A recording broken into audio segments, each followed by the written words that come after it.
Hello everybody and welcome back to the ranch. Dr. Uptown here. This is going to be a video response to Snoman2, who is working on a 1911 project, actually two 1911 projects. What he has done is he has gone and purchased two 80% frames. And when you get an 80% frame, the only hole that's actually drilled the proper size is the mainspring housing pinhole. The rest of the holes just simply have a small pinhole guide hole, if you will, that shows you where all the pin locations are at. And beyond that, there is no work done to the frame. The outside portions of the frame are all milled close to spec. There's no rails milled in it.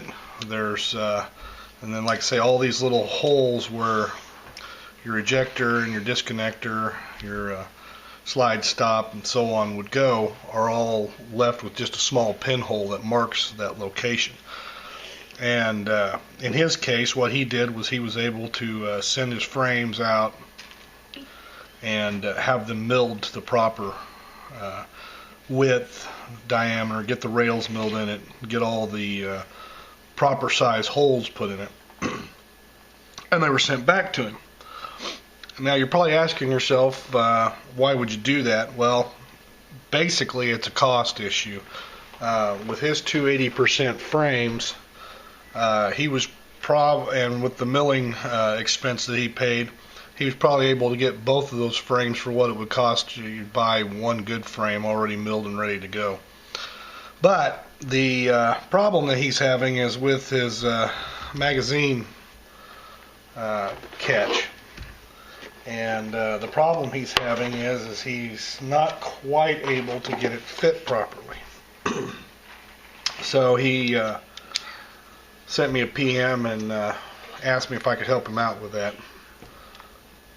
And we'll see what we can do. The magazine catch that he is trying to put in is a Ed Brown extended magazine catch, which happens to be exactly what this magazine catch is.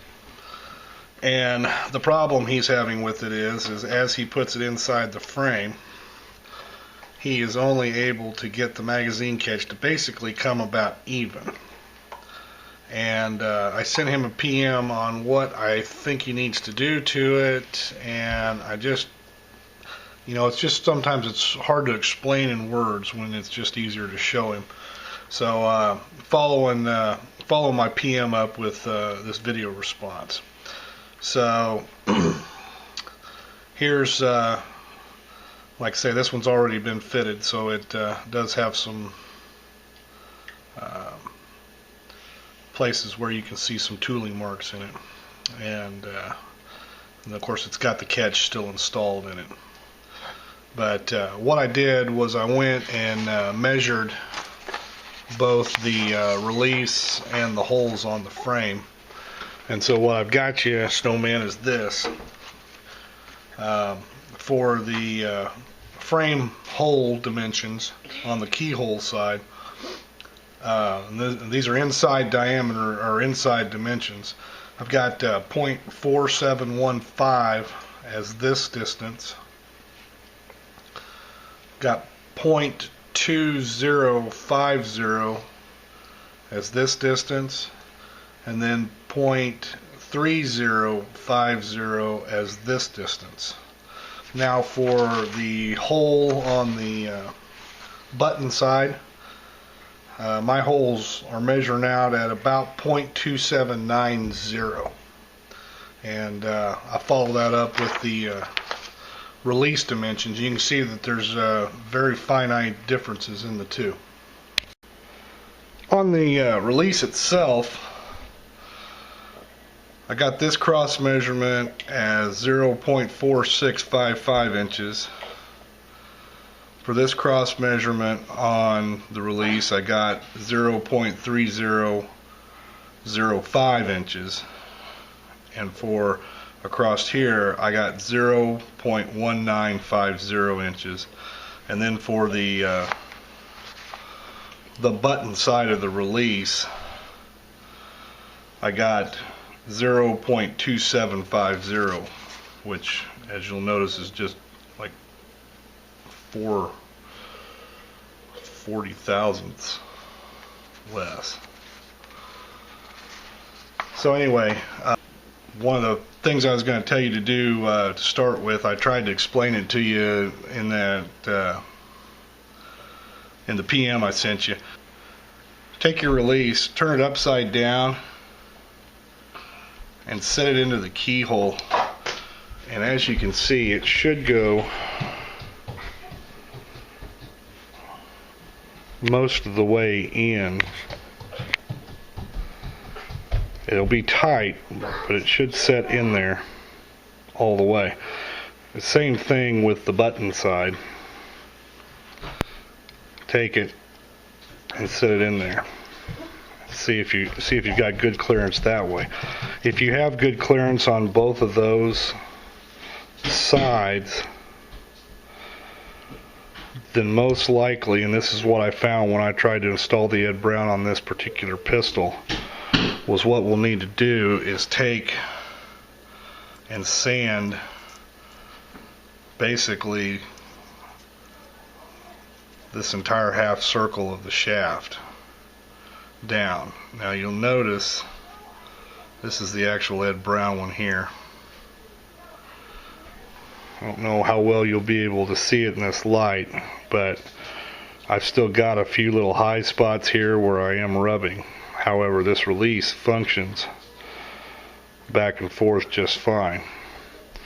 But these are where I had the high spots, and this is where I actually ended up polishing off quite a bit. More than I thought I probably should be. So you can see right in here is where I ended up with my high spots, and that was preventing me, and basically I was getting the same kind of situation you had, where I was only getting the button into about even, and then the more I sanded it, the more I took off, the further that would allow me to get that button in. Now you can see that this button will just fall out now, and I think that's what you need to do. Like I say, we're going to kind of follow cardinal rule number 1 on 1911 gunsmithing, which is don't do anything to the frame. If you're going to make adjustments, make them to the parts.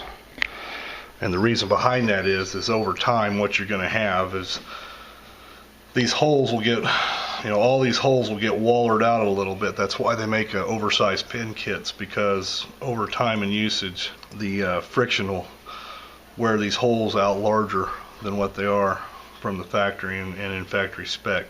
And that's why they make the replacement parts oversized, is so that you can compensate for a hole that's gotten increased in size. Now, one of the things you did mention was you'd gone in and kind of chamfered those inside edges of these two holes. I don't see a problem with that, as long as you do just a light chamfering on them. But like I say, what I did was I took my Dremel with a sanding drum and the sandpaper and just sanded along this